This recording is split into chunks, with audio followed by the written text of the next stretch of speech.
Salve teman-teman, selamat datang di saluran kami. Hari ini, kita akan menjelajahi sejarah kekristenan awal melalui 5 pusat penting: Yerusalem, Antiokhia, Roma, Alexandria, dan Konstantinopel.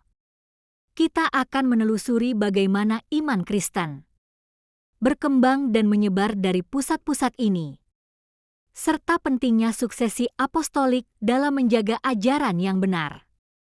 Perjalanan kita dimulai di Yerusalem, tempat kelahiran kekristenan. Disinilah Yesus Kristus hidup, mengajar, mati, dan bangkit. Setelah kenaikan Yesus ke surga, para rasul, dipimpin oleh Petrus dan Yakobus, saudara Tuhan, mendirikan gereja pertama sekitar tahun 33 M pada hari Pentakosta.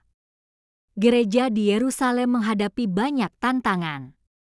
Yakobus, saudara Tuhan, diyakini mati syahid di Yerusalem sekitar tahun 62 M. Menjadi salah satu martir awal yang paling menonjol dari gereja ini. Meskipun demikian, Yerusalem tetap menjadi pusat penting kekristenan selama beberapa dekade pertama. Selanjutnya, kita akan pergi ke Antiokhia, sebuah kota besar di Suriah. Antiokhia menjadi pusat penting kekristenan pada abad pertama. Didirikan oleh para pengikut Yesus yang melarikan diri dari penganiayaan di Yerusalem sekitar tahun 34-40 M. Disinilah Rasul Petrus, Paulus, dan Barnabas berperan sentral dalam pembentukan gereja. Di Antiokhialah para pengikut Yesus pertama kali disebut Kristen. Gereja di Antiokhia dikenal karena semangat misionarisnya. Dari Antiokhia Paulus dan Barnabas diutus untuk memberitakan Injil kepada orang-orang non-Yahudi. Sekarang, mari kita beralih ke Roma, ibu kota kekaisaran Romawi. Roma menjadi pusat penting kekristenan, dengan tradisi kuat yang menyatakan bahwa gereja di sana didirikan oleh Rasul Petrus dan Paulus sekitar tahun 40-50 M. Roma adalah kota terbesar dan terpenting di dunia pada saat itu, dan gerejanya berkembang pesat. Para uskup Roma dianggap sebagai penerus Rasul Petrus. Tragisnya, kedua rasul pendiri, Petrus dan Paulus, diyakini mati syahid di Roma di bawah penganiayaan Kaisar Nero sekitar tahun 64-67 M. Memberikan fondasi martir yang kuat bagi gereja Roma. Gereja di Roma memainkan peran penting dalam perkembangan doktrin Kristen dan penyebaran kekristenan ke seluruh kekaisaran Romawi. Selanjutnya, kita akan mengunjungi Alexandria, sebuah kota di Mesir yang dikenal sebagai pusat pembelajaran dan budaya.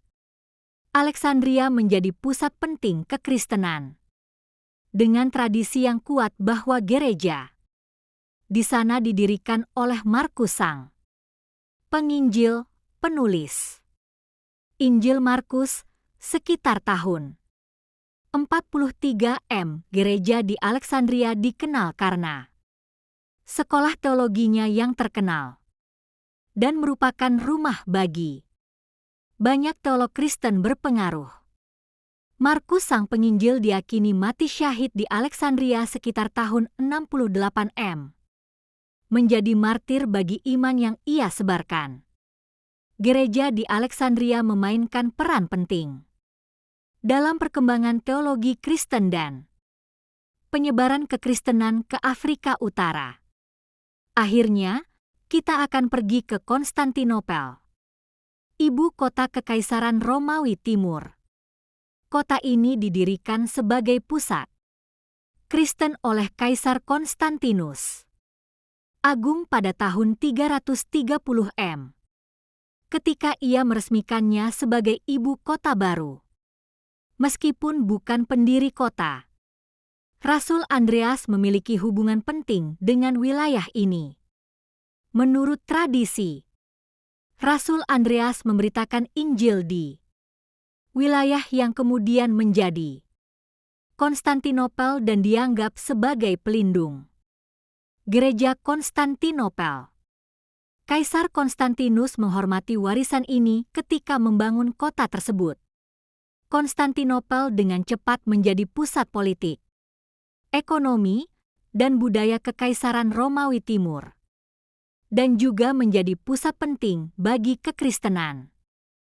Suksesi apostolik adalah konsep penting dalam kekristenan, di mana kepemimpinan gereja diturunkan secara berkesinambungan dari para rasul kepada penerus mereka, yaitu para uskup.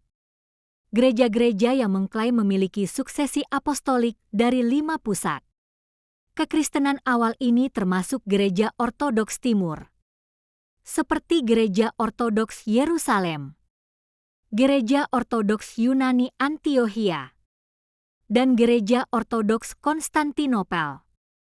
Gereja Ortodoks Oriental, seperti Gereja Ortodoks Koptik Alexandria dan Gereja Ortodoks Suriah. Gereja Asiria Timur, yang memiliki suksesi apostolik, terpisah dan mengklaim berasal dari suksesi apostolik Santo Thomas Rasul, serta Gereja Katolik, baik Gereja Katolik Roma maupun gereja-gereja Katolik Timur yang memiliki suksesi apostolik valid dan melestarikan tradisi liturgi, teologi, dan devosi dari berbagai gereja Kristen Timur. Di era modern, para pemimpin gereja-gereja ini terus dianggap sebagai penerus para rasul, menjaga tradisi dan ajaran yang telah diwariskan selama berabad-abad. Konsep suksesi apostolik ini menekankan kesinambungan kepemimpinan dan ajaran dari masa para rasul hingga saat ini. Yerusalem, Antiokhia, Roma, Alexandria, dan Konstantinopel adalah 5 pilar kekristenan awal yang memainkan peran penting dalam perkembangan kekristenan dan penyebaran iman Kristen ke seluruh dunia. Suksesi apostolik dari pusat-pusat ini dianggap penting oleh banyak orang Kristen untuk menjaga ajaran yang benar dan memastikan gereja tetap setia pada warisan para rasul. Semoga perjalanan ini memberikan wawasan baru tentang akar iman kita. Dan mari kita terus menghargai warisan para rasul serta tetap setia pada ajaran Kristus. Terima kasih sudah menonton, dan sampai jumpa di video berikutnya.